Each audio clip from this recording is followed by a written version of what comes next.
لهب و زامنو ته پیغورونه ورکول چې پلار مو بیل شخېدو پرې ایښی دي. زامنو یې ویل موږ د مرز د بیرې څخه نسور نږدې کېدلای. خلق ویل که څه هم داسې وي خو پلار دغه څه نسی پرېښولای. څو زامن یې مجبور سوه. هلته یو غار وکیندي او د په اوږدو لرګو ورپورې وهي او د لري یې ډبرې پر وغورځولې. د یې په هغه خونه کې په ډبرو پټ کړي. دا د ابو لهب خبيث مرګ وو. موږ مخکې درته ویلي و چې رسول الله صلی الله علیه و آله وسلم مدینه منوره ته نفر ولېږل چې هلته د مسلمانانو د کامیابی خبر وروړي. دغه زیری کون کې دوه نفر و چې یو یې عبد الله ابن رواحه رضی الله تعالی عنه چې په مدینه منوره کې د عالیه یعنی لوړ طرف اهل خبر کې، او بل یې زید ابن حارثه رضی الله تعالی عنه چې د مدینه منوره د کښته طرف اهل خبر کې. دغه دوه نفر د رسول الله صلی الله علیه و آله وسلم پر اوښه سپاره دي په مدینه منوره کې ګرځي او د فتح او کامیابی زیری بیانوي. مګر د دوی دغه د زیری د بیانولو طریقه د عادت څخه مخالفه و.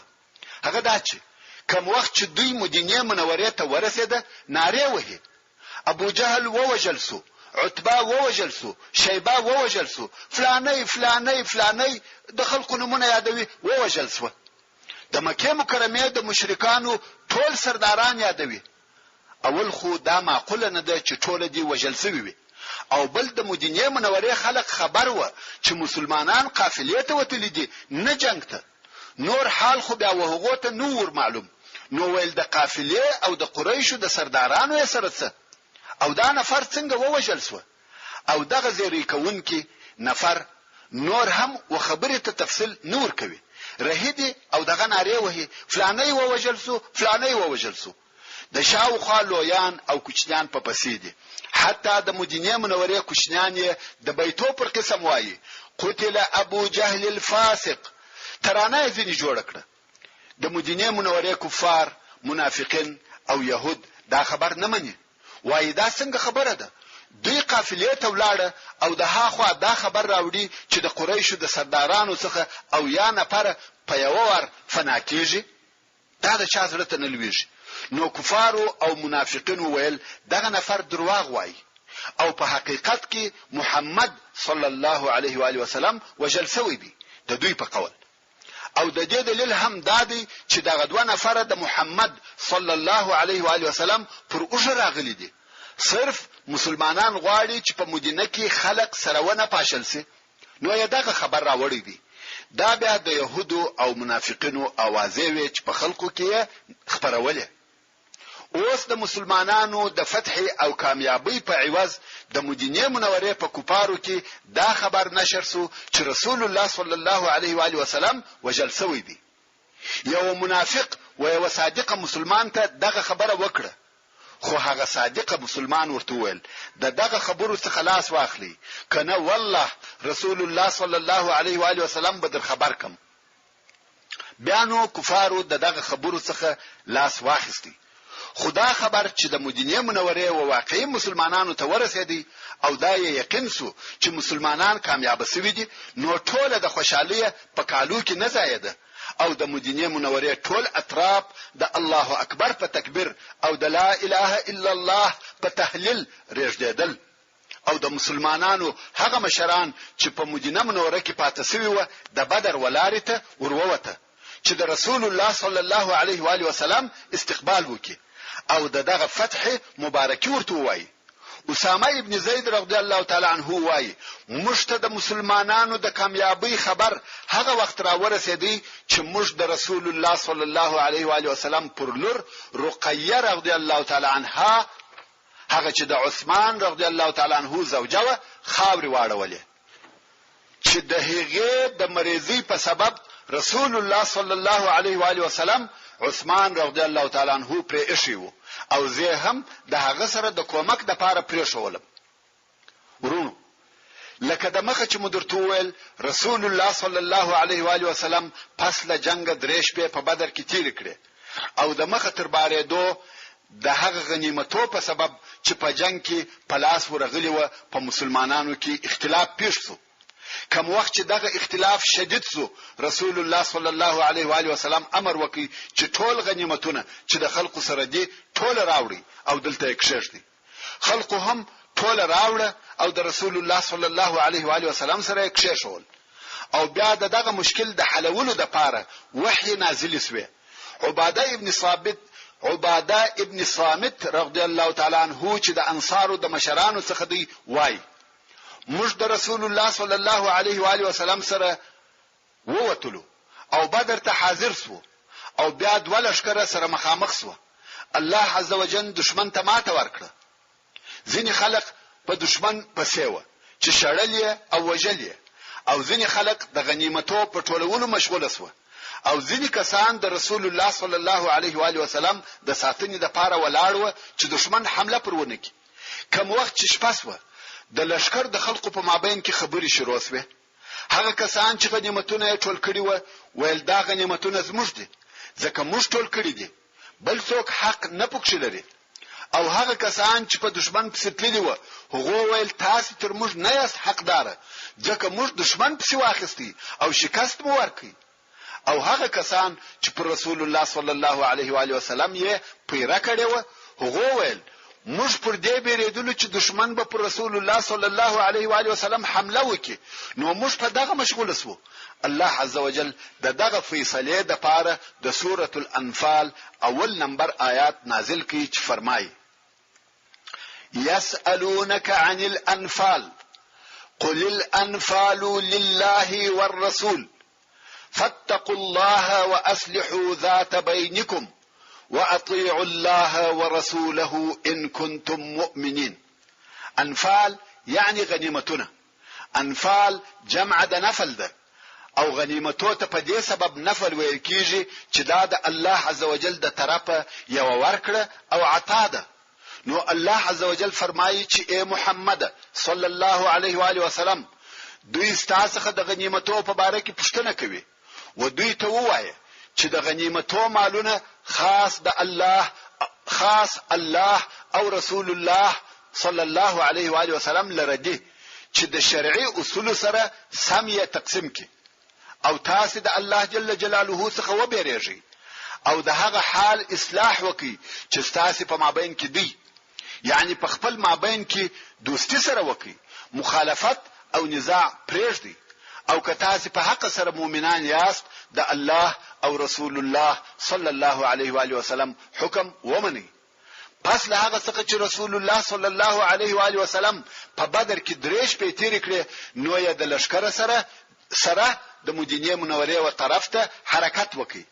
بنجان ور سره دي او هغه غنیمتونه چې د مشرکانو څخه اخیستي دي ور سره دي او د غنیمتو د ساتلو مسؤلیت عبد الله ابن کعب رضی الله تعالی عنہ مقرره کړي. کوم وخت چې د صفرا تر تنګي تیر سو هلته پر یو غونډي چې د تنګي او النازیه په مابین کې واړول او دلته غنیمتونه پس له هغه څخه چې خمس یې ځنی وېستي په مساوي او برابر ډول سره پر لشکر وویشل. کوم وخت چې رسول الله صلی الله علیه و آله وسلم د لشکر سره و الروحات ورسېدي دلته د هغه مسلمانانو سره یو ځای سو چې د صلی الله علیه و آله وسلم و استقبال او د فتح او مبارکۍ ته راوتلی و.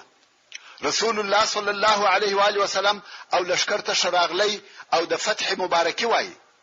د لشکر څخه یو ځوان و هغه راوتلو خلکو ته وویل پرچی مبارکي راته وایست د یو څو سپینجرو او زړو خلکو سره مخامخ سو ومو وهل ومو وجل او په 2 ساعت کې جنگ پای ته ورسېدی. رسول الله صلی الله علیه و آله وسلم د خبرې څخه ومثل او ویول ای وراره داسې مو وایه هغه خلق د قوم مشران و.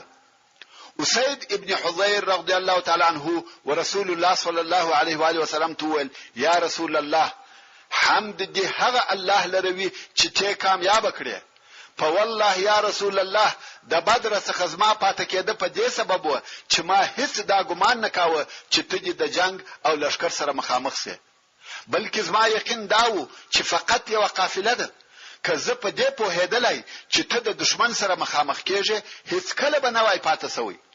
رسول الله صلی الله علیه و آله وسلم و فرمایل صدقت ته رښتیا وایه صحیح ده او بیا رسول الله صلی الله علیه و آله وسلم مدینه منوره ته په داسې حال کې داخل سو چې په جنگ کې بری حاصل کړي او کامیاب شوی وو. په مدینه منوره کې او د هغې پر شاوخوا د اسلام ټول دشمنان ځنی وبېرېدل او د اهل مدینه څخه ډېر خلق و اسلام ته داخل سو. او په دغه وخت کې عبد الله ابن ابي ابن سلول منافق او د نور ملګرو پښکارا او ظاهر سره ایمان راوړي، خو په حقیقت کې هغه گمراه او هغه کافر وو.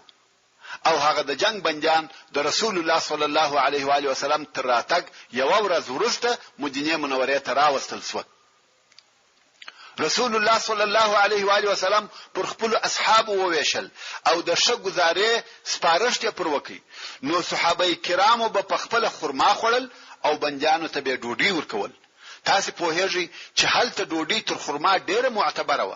د هغه وخت ډوډۍ لکه د نن ورځې غوښه. نو اصحاب کرامو د رسول الله صلی الله علیه و آله وسلم د سپارښت په سبب دوی ته ډوډۍ ورکول او په خپل خرما خوړل. او خرما خو هغه به قدر شی و چې دوی وخپل بودګانو ته هم ورکول. اوس چې رسول الله صلی الله علیه و آله وسلم مدینه منوره ته ورسېدی او بندیان هم راوستل شو، نو رسول الله صلی الله علیه و آله وسلم د خپل اصحاب سره د بندیانو په باره کې مشوره کوي چې څه ورسره وکړو. ابو بکر صدیق رضی الله تعالی عنہ ویل یا رسول الله دغه خلق د اکا زامن زموږ قوم او زموږ ورونه دي. زما په فکر چې د دوی څخه فدیه واخلو او الایکو. نو دغه شی چې موږ د دوی څخه اخلو زموږ د پاره به پر کفارو اقتصادي قوت سي او ممکن الله عزوجل و دوی ته هدایت وکي مسلمانان سي. نو زموږ د پاره به بازو او قوت سي. بیا رسول الله صلی الله علیه و آله وسلم و عمر ابن الخطاب رضی الله تعالی عنہ ته مخ ورواړو ویل تسوى یا ابن الخطاب. عمر رضی الله تعالی عنہ وای ما ورته ویل زما رائے د ابو بکر د رائے څخه مخالفه ده. زه بیا وایم چې ماته اجازه راکړه چې د فلانی غاړه ورپریکم د خپل اقرباو څخه د یو نوم یاد کړي چې مشرک او په دغه بندیانو کې وو. او علی ته اجازه ورکړه چې د عقیل ابن ابي طالب غاړه ورپریکي چې عقیل د حضرت علی رضی الله تعالی عنہ ورورو. او حمزه ته اجازه ورکړه چې د خپل ورور فلانی غاړه ورپریکي. او د بندیانو څخه هر یو وهغه خپل قریب او دوست مسلمان ته پلاس ورکړه چې هغه ووجني. دا د دې لپاره چې الله عزوجل ته وشکاره کو چې زموږ په زړه کې د مشرکانو او د هغو د سردارانو رئیسانو او مشرانو سره دوستي نشته که څه هم زموږ اقرباوي.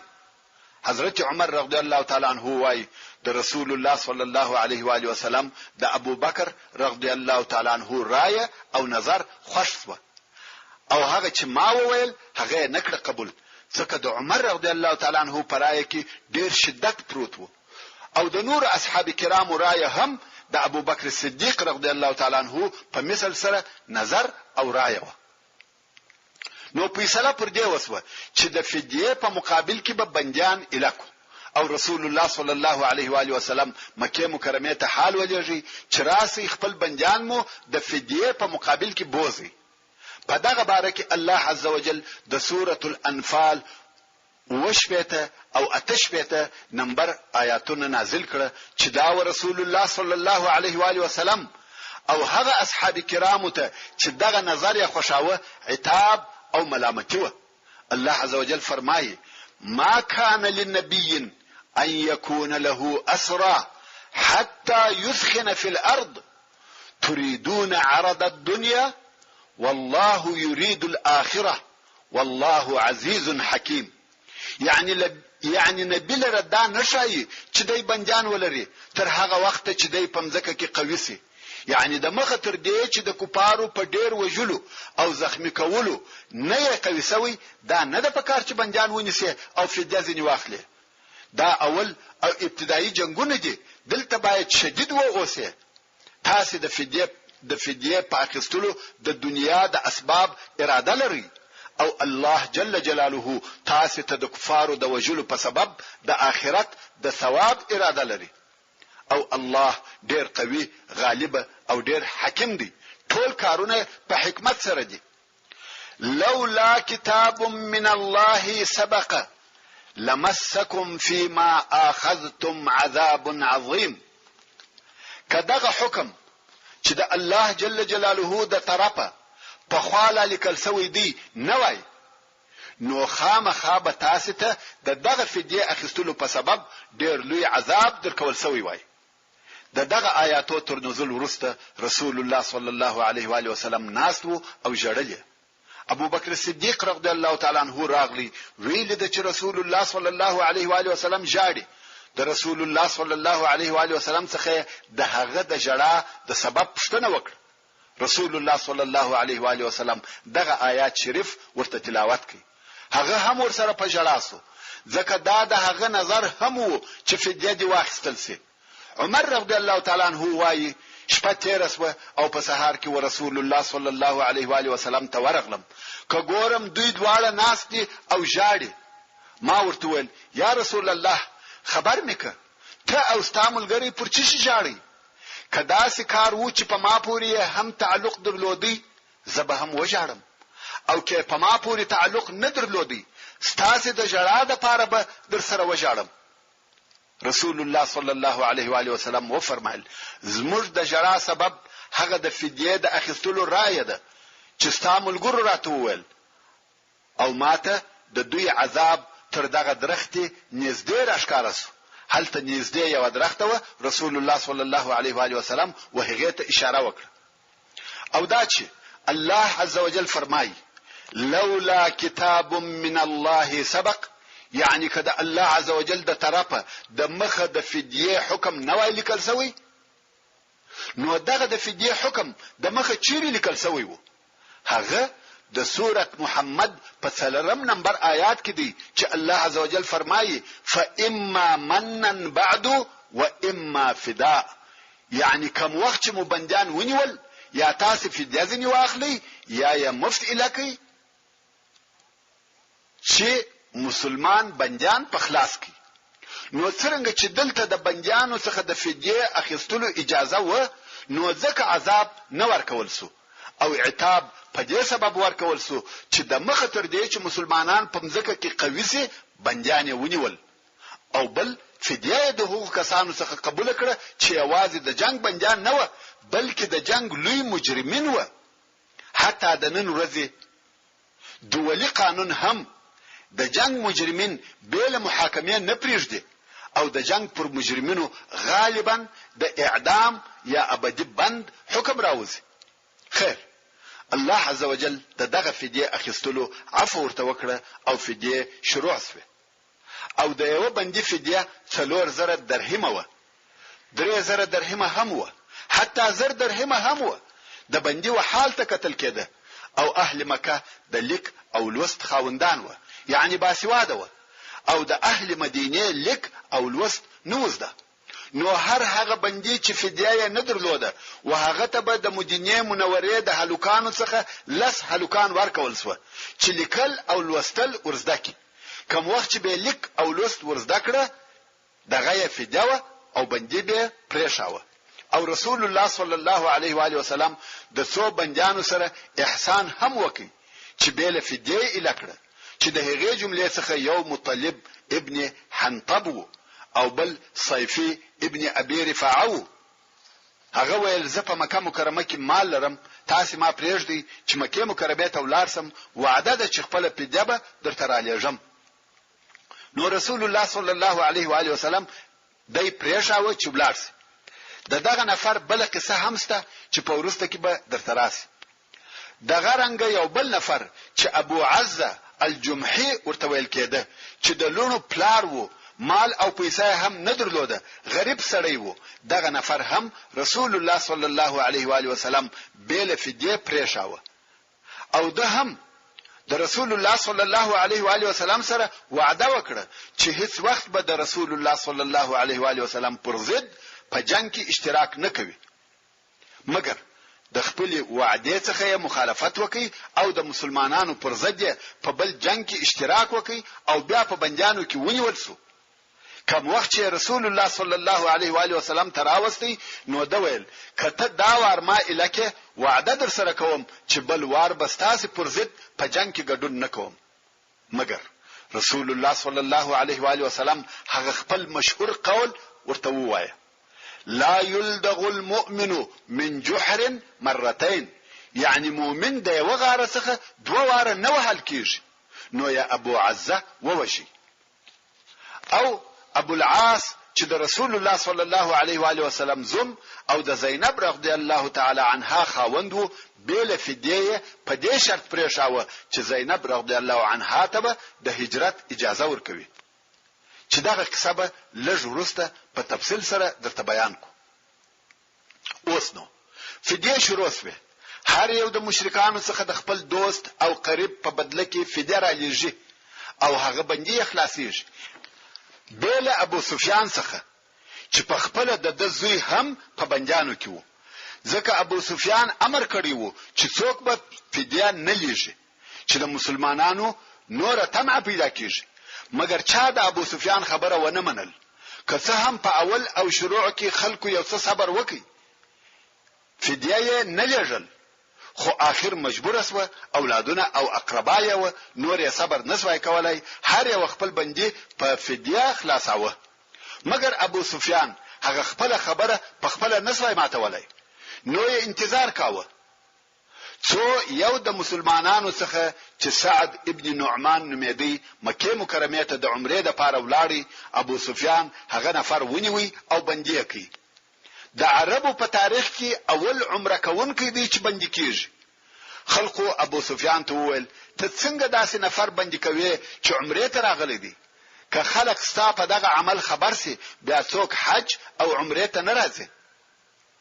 ابو سفیان ویل: که څه هم خلک حج ته ناراضي، خو زه تر هغه نه لکوم چې زما زوی را اعلان کړي.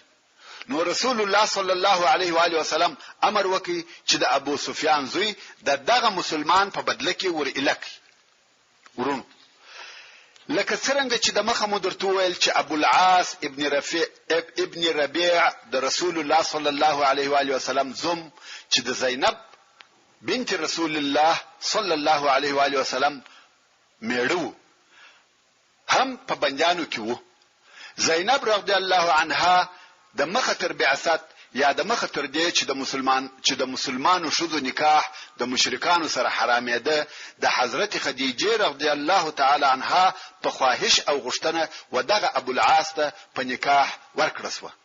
او پس له بعثت خدیجه رضی الله تعالی عنها او د دې ټول لونو ایمان راوړي، مګر ابو العاص پر خپل شرک پاتو. د بدر په جنگ کې د کفارو سره راووتی او په بندیانو کې ونیول سو. څنګه چې ابو العاص داسې څوک نه درلوده چې د فدیه ورکي، او زینب رضی الله تعالی عنها هم مال او پیسې نه لري چې د فدیه د پاره ولېږي، نو یې د خپل مور خدیجه رضی الله تعالی عنها چې تر هجرت د مخه و پاتوي و یو امیل یا د غاړي هار ورسره پروت وو چې ودیته د دې د واده په شپه ور کړی وو. نو یا هغه امیل د یو څه نور مال سره ورسول الله صلی الله علیه و آله وسلم ته ورولېږي چې دایې د ابو العاص فدیه. رسول الله صلی الله علیه و آله وسلم چې دغه امیل ولیدي، خدیجه رضی الله تعالی عنها یې ورپیاسوه او ویجړل. هغه شذې ورپیاسوه چې د صلی الله علیه و آله وسلم سره کومکونه کړی و. د علیه الصلاۃ والسلام سره 25 کال ژوند او فداکاری کړی و. نو صحابه کرام ته وویل: کبو خوشوي چې د زینب بندي ور الکی او مال هم برته ورکی شبوي. صحابه کرامو د رسول الله صلی الله علیه و آله وسلم د عزت او احترام په سبب ابو العاص الکی او هغه مال هم برته ورسره ورکی. دا چې رسول الله صلی الله علیه و آله وسلم ابو العاص بل فدیه الکی، نو ابو العاص دا پر ځان لازم کړه چې زینب رضی الله تعالی عنها باید پرېږدم چې هجرت وکړي، مدینه منوره او خپل پلار ته ورسي. کوم وخت چې ابو العاص مکه مکرمه ته ورسېدی، رسول الله صلی الله علیه و آله وسلم زید ابن الحارثه او یو بل نفر د انصارو و مکه مکرمه ته ولېږل چې زینب رضی الله تعالی عنها راولي، او دوی ته وویل چې تاسو به په یعجج کې اوسئ. یعجج د یو ځای نوم دی چې 8 میله د مکه مکرمه څخه لري دي. نو ویل تاسو په یعجج کې اوسئ ترڅو زینب رضی الله تعالی عنها درته راولي او بیا یې دلته راولي. نو دوی دوه هم رهیس و او دا رهي کېدل یې تقریبا یو میاشت تر بدر وروسته و او هغه ځای ته ورسېده چې ورته ویل شوی و. ابو العاص چې د مدینه منورې څخه مکه مکرمه ته ورسېدی، زینب رضی الله تعالی عنها ته اجازه ورکړه چې د خپل پلار و طرف ته هجرت وکړي او زینب رضی الله تعالی عنها هم د خپل کار په سمولو شروع وکړه. په دغه وخت کې هند چې د ابو سفیان شزه و او د هغه عتبه لور و چې په بدر کې وجل شوی و ورته راغله او ورته ویل یا بنت محمد صلی الله علیه و آله وسلم، خبر اسوم چې ستا اراده ده چې د خپل پلار و خواته ولاړ سي. زینب رضی الله تعالی عنها و بیرده چې راو به میګرځوي. نو منکر اسوه. هند ورته ویل اې د اکالوري ما منکر کېږي، هغه د نرانو اختلاف او جنگونه د شذو مابین ته ناراضي، هغه د حقوق کار دی. خو کته په دغه سفر کې و پیسو یا کم سامان ته ضرورت لري راته وای چې در پوره کم زما سره سته. زینب رضی الله تعالی عنها وای چې دغه خبرې پرشتیا کولې، خو زه بیریدم او د دې څخه منکر وم چې مدینه منورې ته ځم. کوم وخت چې زینب رضی الله تعالی عنها د سامان د برابرولو څخه فارغ شوه، نو کنانه ابن ربيع چې د دې لور وو او شی راوستي او دای پر سپره کړه، خپل غشي او لندې ور سره واخیسته او په سپینه ورځ داره هکړه. قریش په دې قصه خبر سو او په سراوه وته په زیتوا کې چې د یو ځای نوم دی په ورسېده. اول هغه څوک چې زینب رضی الله تعالی عنها ته ورده مخسو هغه حبار ابن الاسود وو او پر زینب رضی الله تعالی عنها یې نیزه پورته کړه.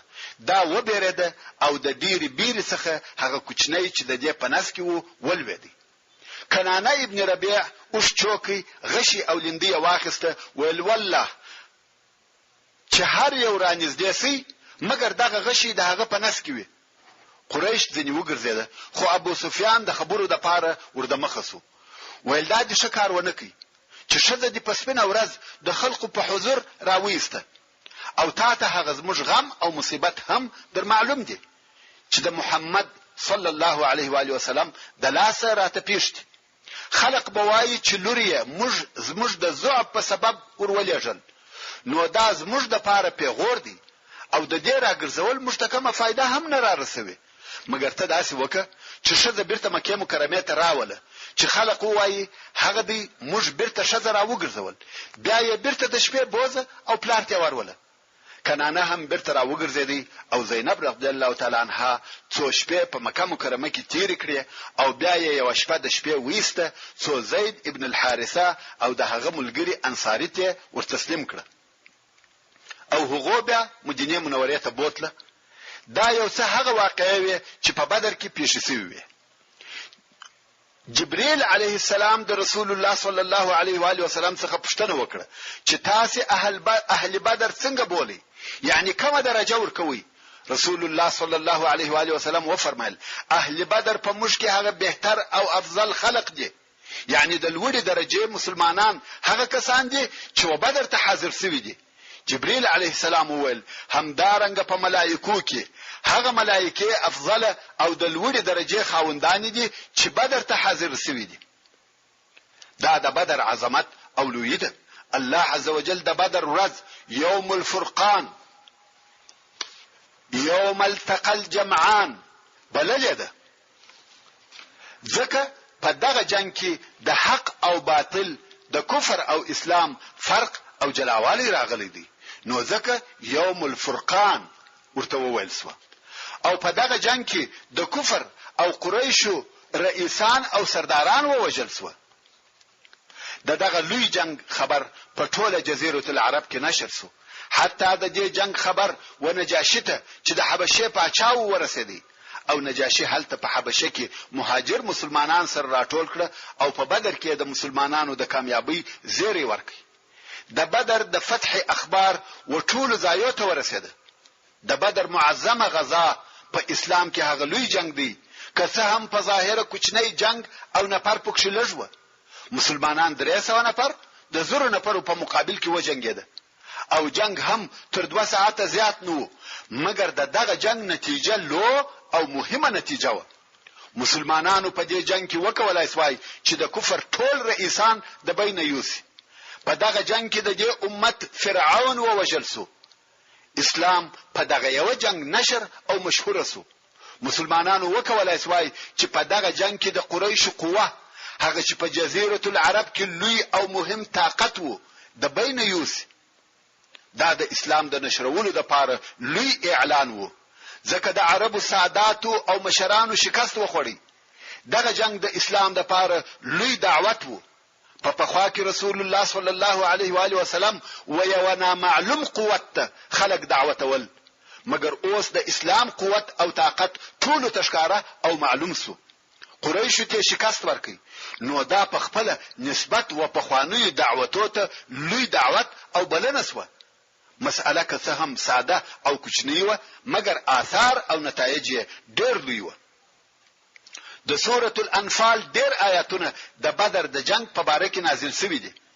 دغه سورۃ پر دغه جنگ الهي تفسیره ده. دغه تفسیره د هغه تفسیرو څخه ډېر مخالفه ده کم چې پاچاهان یا قومندانان یې پس له فتح او کامیابی څخه پر خپل جنگو کوي. اولا الله عز وجل د مسلمانانو نظر و هغه تقصيرات او اخلاقی کمبودتاو ته ورواړاوه کم چې تر اوسه په دوی کې پاتې وي او ځینې هم د ځینو مسلمانانو څخه پیښ شوه. نو هلته داسې آیاتونه نازل شوه چې دوی د خپل ځانو په پوروالي او د اخلاقو په پوره شوالي کې کوشش وکړي چې دغه کمبودتاو څخه خلاصي. او بیا یې هغه حالات بیان کړ چې په دغه فتح کې د مسلمانانو سره الهي تائید، کومک او نصرت ورسره وو. دا د پاره د دې چې دوی په خپل شجاعت او پهلواني مغرور نشي او په زړه کې غرور او کبریا ځای ونه نیسي، بلکې پر الله جل جلاله به توکل کوي او د الله او رسول الله صلی الله علیه و آله وسلم به اطاعت کوي. او بیا یې هغه لوړ هدف او مقصد ورته بیان کړي کوم چې د هغه هدف د پاره رسول الله صلی الله علیه و آله وسلم دغه خنړی جګړه وکړه او هغه صفات او اخلاق یې وروښول چې هغه په جنگو او معرکو کې د فتح او کامیابی سبب ګرځي. او بیا الله عزوجل مشرکانو، منافقانو، يهودو او د جنگ بنجانو ته خطاب کوي، بلغ او فصیح داسې کامل نصيحت ورته کوي چې دوی باید حق ته تسلیم سي او د حق متابعت وکړي. او بیا الله عزوجل و مسلمانانو ته د غنیمتو په باره کې خطاب کوي او دوی ته دغه مسئله په متعلق قوانین او اصول کښول چې دا مسئله د همیش لپاره منظمه کړه.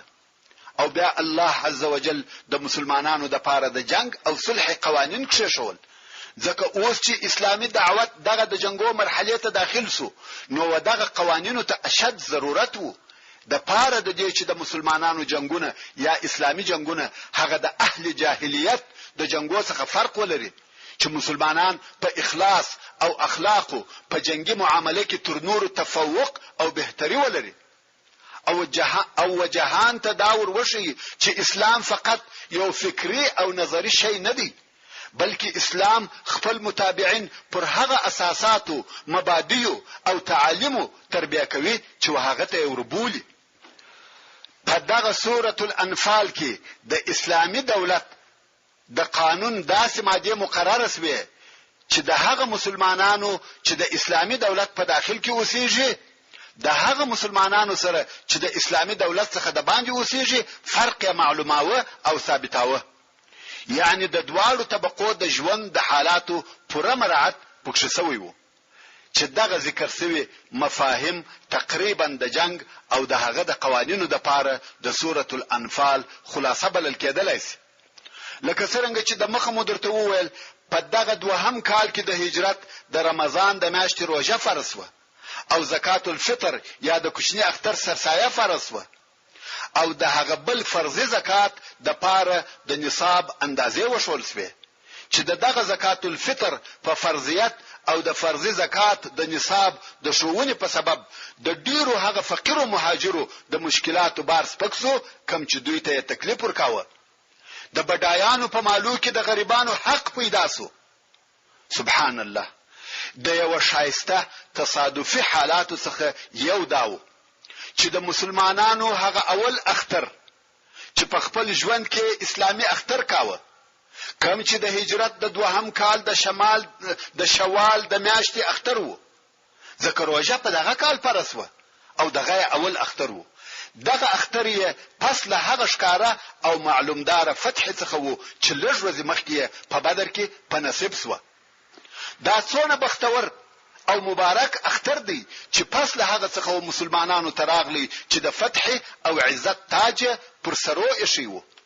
او دغه اختر د لمانځه منظره څونه خوږه او شاندار و چې مسلمانان د تکبیر، توحید او تحمید په نارو سره د کورو څخه راوځي او د دوی زړونه د الله جل جلاله و طرف ته په شوق سره ورالوتل او د الله جل جلاله د رحمت او جنتو امید یې پس له دغه اوسنی نعمتو څخه چې امن او امان، فتح او بری وو درلودي. او الله عزوجل دغه اوسنی نعمتونه د سوره الانفال په 26 نمبر آیات کې ورته بیانوي او فرمایي: واذكروا اذ انتم قليل مستضعفون في الارض تخافون ان يتخطفكم الناس فآواكم وأيدكم بنصره ورزقكم من الطيبات لعلكم تشكرون. یعنی تاسو هغه وخت در پیاد کی چې تاسو لږ او پمځکه کې مغلوبه او ضعیفه واست او د دې څخه بیریدلاست چې تاسو به خلق وتشتوي، یعنی قریش یا فارس یا روم به مغلوبه کی.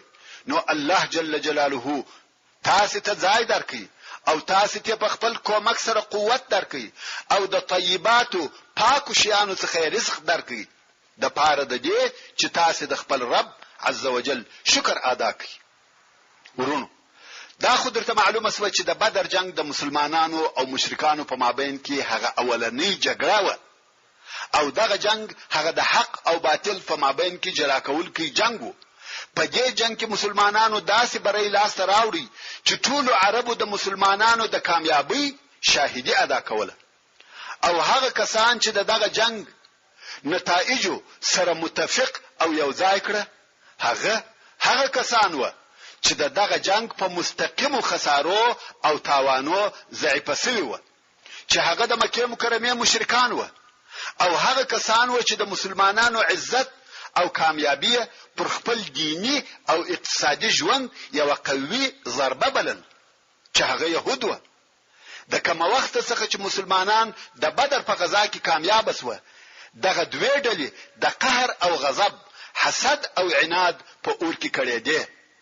الله عزوجل د سوره المائده په 2 نمبر آیات کې فرمایي: لتجدن اشد الناس عداوه للذين امنوا اليهود والذين اشركوا. یعنی هغه چې د مؤمنانو سره تر ټولو خلقو ډیر زیات عداوت لري هغه يهود دي او هغه کسان دي چې مشرکان دي. او د دغه دواړو ډلو د پاره په مدینه منوره کې ملګری او کومکان موجود و. هغه کومکان یې څوک و؟ هغه کسان و چې نور یې نو د خپل ځان د پاره په کفر او شرک عزت او وقار نه لیدي. نو په ظاهر مسلمانان سو چې هغه عبد الله ابن ابي ابن سلول او د ملګری و.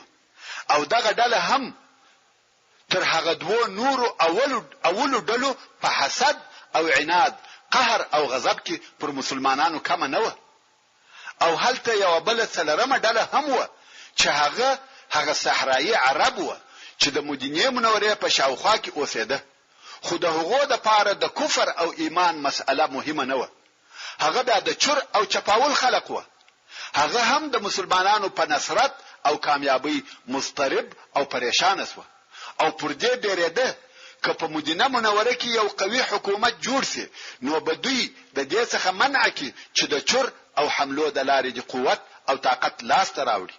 نو یې د مسلمانانو سره حسد درلودي او د مسلمانانو دشمنان وګرځیده.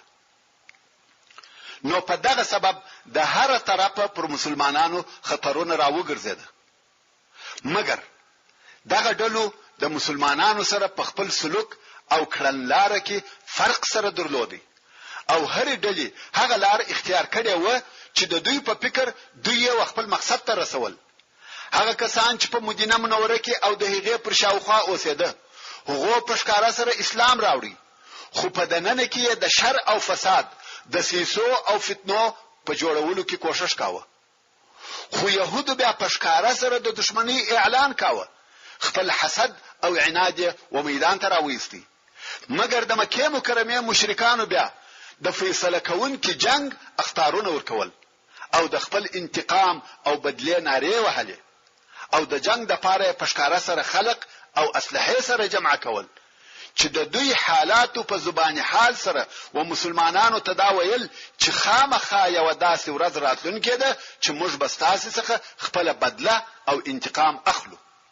او واقعا یې هم په ورسته کې داسې جنگ و مدینه منورې ته وروستي چې د مسلمانانو پر هیبت او نامه ډېر بد اثر وکړي چې هغه د احد جنگو. خو مسلمانانو په دغه خطرناکه موده او حالاتو کې د خپل قائد اعلی په قیادت داسې رول ادا کړي چې په هغه رول کې د رسول الله صلی الله علیه و آله وسلم د قیادت نبوغ او عبقریت زلیدي. رسول الله صلی الله علیه و آله وسلم و دغه ټول خطرات پوره وش او بیدار وو او د هغو د محو کولو د پاره ډیره شنقشه او کړنلاره عملي کول چې اوس به پراتون کې بحث کې دغه حالاتو بیان په مختصر ډول سره واوري. اول په کودر کې د بني سلیم غزا. پس له بدر څخه د مدینه منورې استخباراتو و رسول الله صلی الله علیه و آله وسلم ته دا خبر راوړي چې د بني سلیم قبیله چې د غطفان د قبیلو څخه یو قبیله ده د مدینه منورې د حمله لپاره لشکري سره برابروي. نو رسول الله صلی الله علیه و آله وسلم ډیر ژر د 200 سپرو سره دغه قبیله و طرف ته ورووتی چې دغه فتنه په هغه خپل ځالګي کې خاموشه کی ترڅو چې دغه قبیله و کوروته چې په کودر کې پراته ورسېدي. بنو سلیم ته چې دا خبر ورسېدي د خپل کورو څخه وتښتیده او هلته په یو شاله کې 1500 اوشه او یو مریی چې اثار نومېدي ځنی پاتې شو. دغه اوشان او دغه نفر مسلمانان ونیول. پس له هغه څخه چې د اوشانو څخه خمس وېستي پاتې اوشان پر مسلمانانو تقسیم کړه چې هر نفر ته 2 اوشه ورسېدل او هغه مریی آزاد او الکی. رسول الله صلی الله علیه و آله وسلم په دغه ځای کې 3 شپې تیر کړې او بیا بیرته مدینه منورې ته ولاړ.